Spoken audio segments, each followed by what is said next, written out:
So, in just the last couple of days, the South Bay's retail world got hit with a real one-two punch. A huge national chain at the mall announced it's in trouble, and at the same time, a legendary local spot said it's closing its doors for good. Now, on the surface, these seem like two totally different things, right?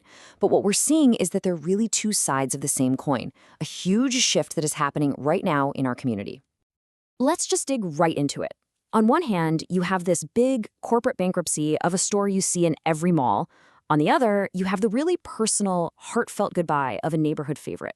So what's the deal? Are these just random, unlucky events? Or are they both symptoms of a much bigger economic change that's kind of hollowing out the middle of our local economy? That's the big question we're going to tackle. All right, here's our game plan for connecting these dots. First, we're going to look at what some are calling a perfect storm that's hitting the big box stores. Then we'll zoom way in on the final days of a Main Street legend. After that, we'll figure out the common thread tying them together. And finally, we'll ask the most important question: what's going to fill the void they leave behind? Okay, let's start with the big picture, the macro story. We're talking about these massive pressures squeezing traditional retail all across the country. And the latest news from Eddie Bauer gives us a perfect local example of what that looks like. So you see this term, Chapter 11, and it sounds pretty final. But it's really important to know this isn't a complete shutdown. Not yet, anyway. It's a financial reorganization. But let's be real. It's a huge red flag that tells us the entire business model for stores like this, the ones that anchor our malls, is under some serious stress. The folks at Eddie Bauer actually called it a perfect storm. And when you look at the data, you can see why. You've got fewer people buying clothes at the mall, but at the very same time, the costs to run the business and get goods are going up thanks to inflation and tricky tariffs. For a brand that's been around forever, that is a brutal combination.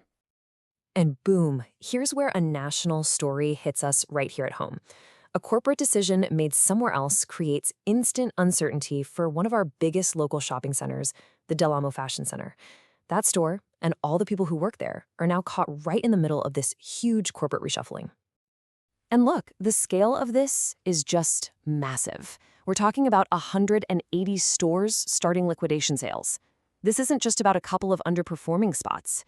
This is a major strategic pullback, and that's a huge problem for mall owners everywhere.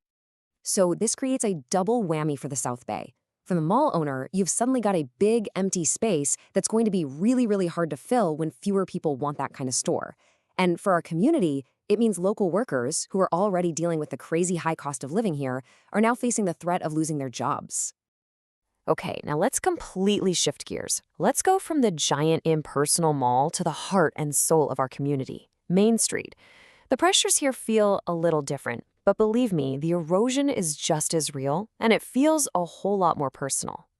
And this is that micro story. I mean, for 32 years, Rag & Cage has been a landmark on PCH. It's not just a restaurant, it's a part of our local identity. And on March 1st, that long, incredible era is coming to an end. And that's really the key difference, isn't it? A corporate bankruptcy is a headline you might skim past, but a closing like this, it's a community event. The source material says the news reverberated. That word signals a real emotional loss that you just don't feel when a national chain closes a store. You know, even the way they're saying goodbye tells a story. They're not just locking the doors one day. They're hosting final parties, a big Mardi Gras bash, a special dinner. It's a living, breathing farewell from a place that holds so many memories for so many people. Okay, so we've got these two closures. One is all about corporate finance. The other is a personal life choice. They seem like they're from different planets, but when you look a little closer, you start to see they're both being shaped by the same powerful economic forces. So first, let's be super clear on the distinction. Ragin' Cajun isn't going out of business because they're broke. The owners are choosing to retire after an amazing 32-year run. But the real question is, why a successful spot like this might not have someone new to take it over? That lifestyle decision doesn't just happen in a vacuum. And this is where the two stories just slam right back into each other.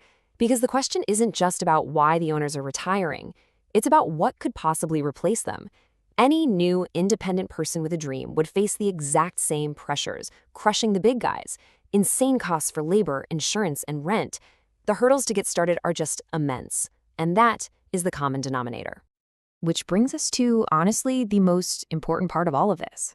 When these traditional businesses, both the huge ones and the small ones, vanish, what exactly fills that space? What does this all mean for the future of the South Bay? So the data points to this thing called market bifurcation. It's a fancy-sounding term, but the idea is actually pretty simple. Our market is splitting into two separate tracks. While some areas, like hotels and hospitality, might be growing, the kind of traditional retail we all grew up with, whether it was at the mall or on Main Street, is definitely shrinking. This right here is the million-dollar question, all wrapped up in one single address. What happens to the Raging Cajun building is a test case for everything we're talking about. With operating costs being so high, can the landlord really afford to take a chance on another independent dream? Or are they pretty much forced to lease it to a national chain with deep pockets?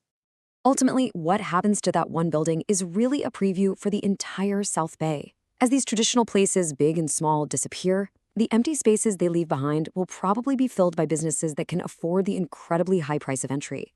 So the question for all of us is no longer if our communities will change, but what their new identity is going to be.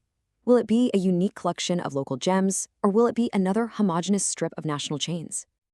Thanks so much for joining this Voxel Micro Video Labs Explainer.